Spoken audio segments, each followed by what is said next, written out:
উকিলপাড়া মহল্লাটি নারায়ণগঞ্জের কেন্দ্রস্থলের একটি ব্যাপক পরিচিত এলাকা। এলাকাটিতে অধিক সংখ্যক উকিলদের বসবাসের কারণে যে মহল্লাটি এরূপ নাম করা হয়েছে তা সহজেই অনুমেয়। তবে নামকরণের পেছনে কোনো উকিল সাহেবদের বসবাস অথবা অবদানের কারণে হয়েছে কিনা তার সঠিক ইতিহাস জানা না গেলেও উকিলপাড়া নিবাসী একজন বিশিষ্ট রাজনীতিবিদ উকিল নিবারণ বাবু সম্পর্কে জানা যায়।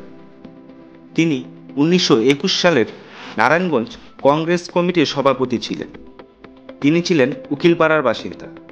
একজন প্রথম শ্রেণীর উকিল হিসেবে তার যথেষ্ট সুনাম ছিল। গান্ধীজির অসহযোগ আন্দোলনের ডাকে তিনি নির্দ্বিধায় ওকালতি পেশা ছেড়ে দেশমাতৃকা তথা স্বাধীনতার জন্য আত্মনিয়োগ করেন। জানা যায় যে সাংসারিক জীবনেও তিনি খুব সাদাসিধা ও সাধারণ জীবনযাপন করতেন। তিনি অবশ্য পুনরায় ওকালতিতে যোগদান করেছিলেন।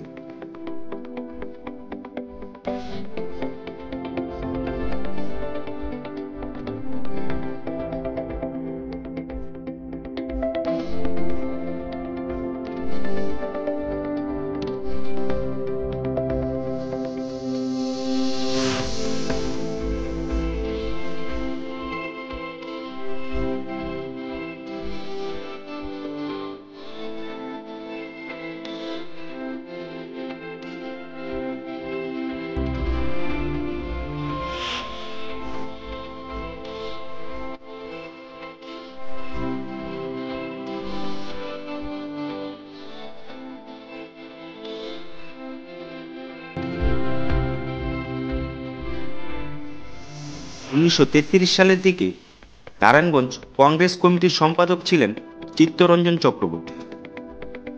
তিনি একজন প্রখ্যাত উকিল ছিলেন। তার বাড়িও ছিল উকিলপাড়া।